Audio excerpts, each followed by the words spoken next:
Assalamualaikum warahmatullahi wabarakatuh dan salam sejahtera. Terima kasih banyak kerana sudi datang untuk menonton video saya pada hari ini. Dan bagi mereka yang baru pertama kali datang untuk menonton channel saya ataupun mereka yang masih lagi belum subscribe, saya mohon sabar anda untuk subscribe ke channel saya. Dan bagi mereka yang dah subscribe, saya mohon anda untuk kongsikan video ini kepada rakan-rakan serta adik kakak anda. Semoga apa yang saya nak kongsikan sedikit pada hari ini adalah satu perkongsian yang bermanfaat untuk kita semua, insya-Allah. Okey.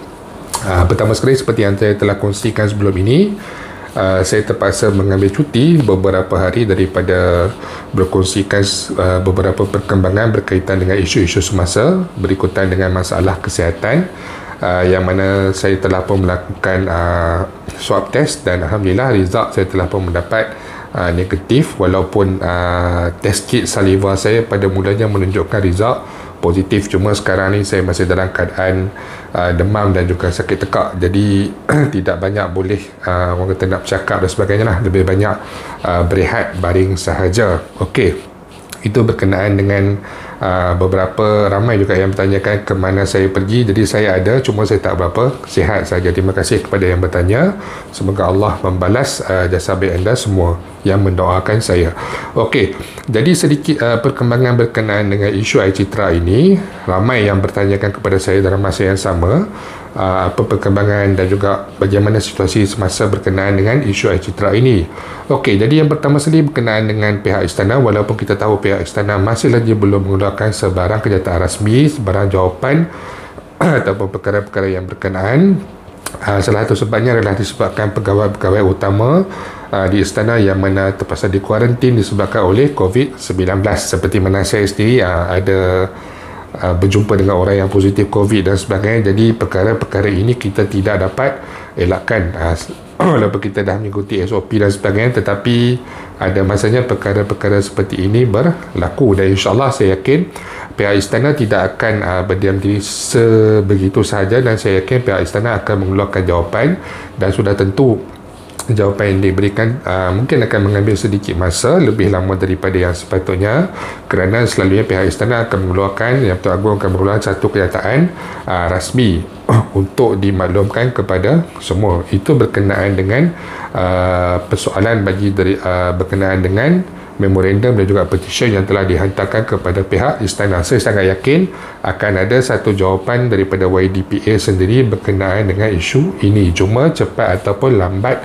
sahaja berikutan dengan keadaan pandemik COVID-19 dalam keadaan semasa ini. Okey, yang kedua juga, jika kita lihat dalam nama Facebook saudara Azmi Bugis, beliau ada berkongsikan beberapa kaedah. Yang pertama, sebelum saya mengulas tentang kaedah-kaedah ini, saya ingin berkongsikan sedikit bahawa ada di kalangan ahli-ahli kedai BSP yang mungkin berbeza pendapat ataupun mungkin yang sudah berputus asa dan sebagainya. Tetapi itu adalah hak anda masing-masing. Tetapi saya ingin menyarankan kepada anda semua supaya mengelakkan untuk bertelagah, kerana kita perlu bersatu di dalam isu ini. Kita perlu bersatu dalam hal ini. Penyatuan kita, kesatuan kita adalah satu, orang kata apa, maklum balas kepada pihak kerajaan, menunjukkan bahawa kita memerlukan kesinambungan untuk air citra sebanyak RM10,000 ini. Okey, suara pun kurang sikit. Jadi saudara Azmi ini ada berkongsikan berkenaan dengan beberapa kaedah, beberapa cadangan. Yang pertama adalah satu laporan kepada pihak berkuasa. Okey, beliau ada berkongsikan di dalam laman Facebook beliau, anda boleh melihat di dalam laman Facebook beliau. Dan lagi satu adalah beliau berkongsikan kaedah agar pencarum menghantar surat untuk memohon pengeluaran kepada pihak KDBSP. Surat ini saya ingin mengulas berkenaan dengan surat lah, perkara yang lebih selesa untuk saya berkongsikan. Surat ini walaupun ada yang mempertikaikan dan sebagainya, tetapi orang kata apa, sumbangan daripada surat ini kita tidak boleh nafikan.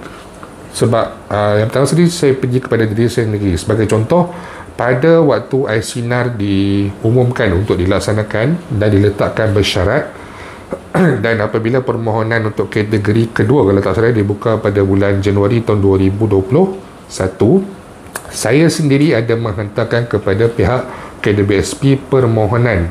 Dalam dia kata, orang kata apa, attachment ataupun dokumen sokongan tu, saya tidak ada sebarang dokumen sokongan yang berkaitan seperti pemotongan gaji, kehilangan pekerjaan dan sebagainya. Saya hanya menulis satu orang kata apa, macam surat yang menyatakan saya ingin membuat pengeluaran bagi membantu saya punya kehidupan semasa dalam tempoh pandemik COVID-19 ini, walaupun saya tidak terjejas dari segi pendapatan. Saya scan tu, saya tekak pakai handphone, cam scanner, kemudian saya upload dalam permohonan untuk iSinar pada waktu tu, yang mana permohonan pada waktu itu masih lagi bersyarat. Okey, jadi apabila perkara ini kita lakukan, walaupun impak ataupun kesannya tidak besar, namun ia dapat menunjukkan yang kita ni bersatu, yang pencarup ini memberikan sebab, menunjukkan alasan kenapa mereka ini memerlukan untuk diteruskan pengeluaran air citra ini. Bukan sebab musibah banjir saja, tetapi disebabkan keadaan semasa pencarup ini sendiri yang mana masih lagi terjejas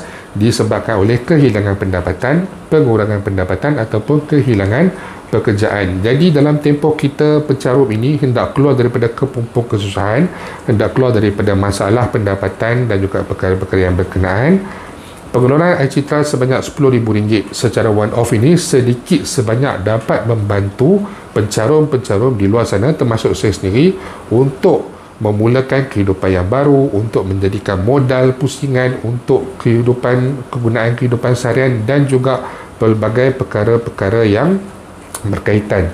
Isu tentang kebimbangan caruman baki dalam akaun apabila sampai kepada usaha persaraan, seperti yang kita telah cakapkan berpuluh kali, perkara ini kita boleh atasi dan kita yakin dengan keupayaan KWSP.